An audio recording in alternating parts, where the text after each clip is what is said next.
So there's the fan reaction that it's time to celebrate. Then there's also those fans that say, check, got it, good, awesome. Oh, we need da da da. Let's go back down the list. And Fresh 3542 seems to be one of those, which is perfectly fine. So he's immediately moving on to we need offensive linemen, we need linebackers, and also pointing out that of course you brought in Brinson, the wide receiver, but this seems to be heavy defensive gets, and we need the offense.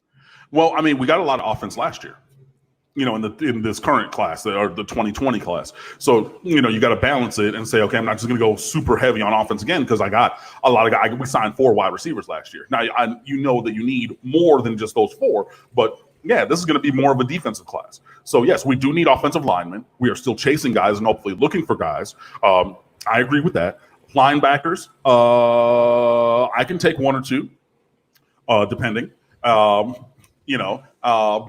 yeah, I mean, there's a lot of needs, of course, in this class. I still got to go down the numbers of needs. I still got to write that. I'm going to write that today. But yeah, you're looking at what you need. So you do need those things. I'm not saying that you don't.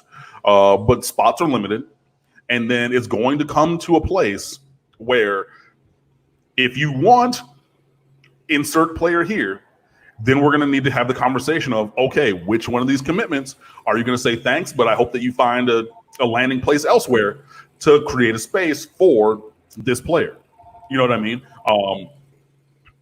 It's going to be one of those things, and it's the conversation that, Mark and I have repeatedly. Like, you can't just say, okay, I need this guy, I need this guy. You can, but then we're limited by the number of scholarships that we can sign. We're limited by, the rules of recruiting and things like that. Like the actual, not the piece that I wrote, the recruiting rules, but the actual functional, structural NCAA rules. So yeah, you got to see who you want to keep. And, if you're looking to upgrade, then you're going to have to kick somebody out. You're going to have to, process them out or whatever it is from the recruiting class. So you have to pay attention to those things. There was a couple of people asked about Terrance Lewis, 5-star outside linebacker. He was at Miami Northwestern, left. He went to Chaminade for a minute, did not fit with their program culture, and now he's back at Northwestern. It's a kid who's committed to Tennessee, is friends with and knows all the guys that I've talked about today who've committed. So obviously all the Miami Northwestern guys who are committed. He plays at Miami Northwestern, so he knows them from home. Obviously, James Williams and a couple other guys also from the Opelika area knows them as well.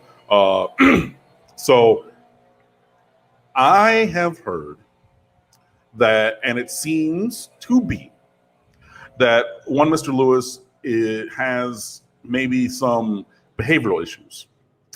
Maybe he is not the kind of presence in the locker room that you would like to have. It went so far as Chaminade posted a subtweet basically talking about, people want to come in and think that they're bigger than the program, but the program is bigger than anybody. So we're going to go in our direction, and we wish, that player or whomever who thinks that they're better than the program the best. And that was about Terrance Lewis. That was directly about Terrance Lewis because they used his Twitter handle nickname is. They put that in there and said, oh yeah, but basically nah, we're good. We're good over here. Do your thing wherever else. I've heard rumors about why he initially left Miami Northwestern that are unsettling to me as well. But he's back there, so maybe those things have been worked out. I say all of that to say that Terrance Lewis is very talented.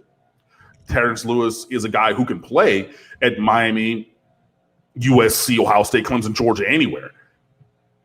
But for the reasons of maybe personality and cultural fit, I, myself personally, would not go after him.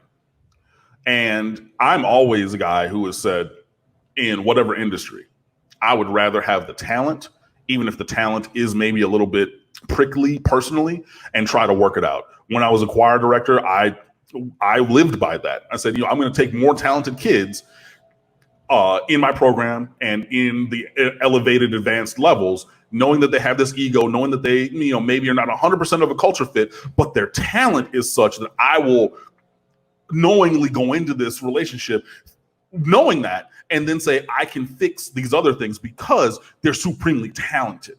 So it's not that I'm overlooking it, but I'm willing to work with these other things because of the talent. I've always thought that. But with Terrance Lewis, the juice is not worth the squeeze for me. You know what I mean? It's not worth it, in my estimation, to accept the talent and then try to work with the personality or the cultural things. For me and what I've heard, and that's it. I'm not going to say anything else. But to me, that's not a fit.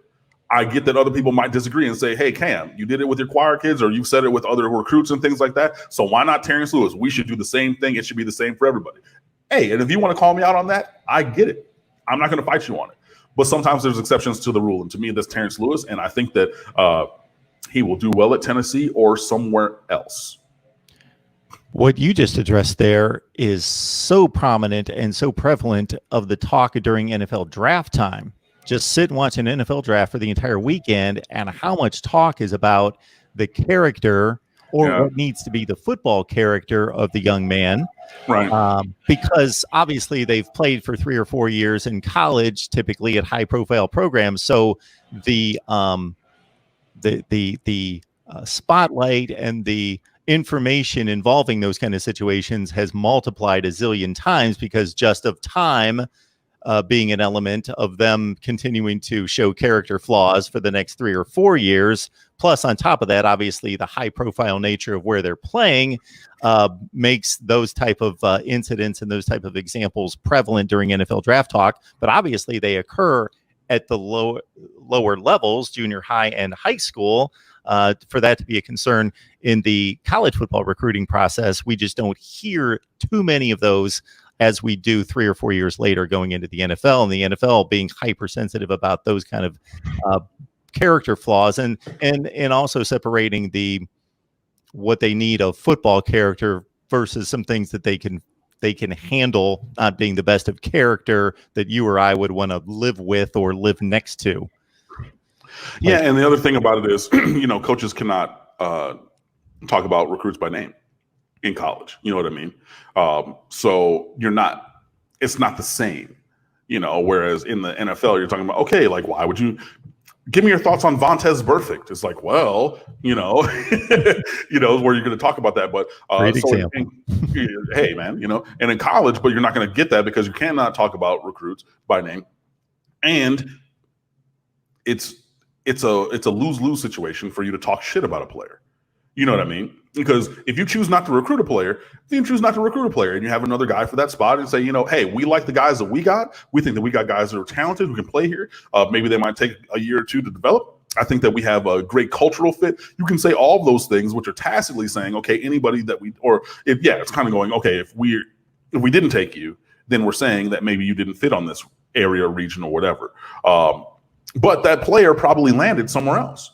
And they're saying, hey, we got some talented guys. They're saying the same things. So it would just be really shitty for you to say, yeah, Mark's team got this guy who sucks. He punched his teacher in the face. He slashed his girlfriend's tires or whatever. So we didn't want him here, but Mark's team has him. So, I mean, that's just sour grapes. And then it's going to come off as such. So even if you're in a recruiting battle for that guy, then it's just like, oh, okay, so now I can't trust this coach because if I don't go there, then he's instead of being, actually looking out for me and trying to develop me as a person, he's just going to talk about me in a negative kind of way. So, I mean, there are those kind of exterior concerns to the conversation as well.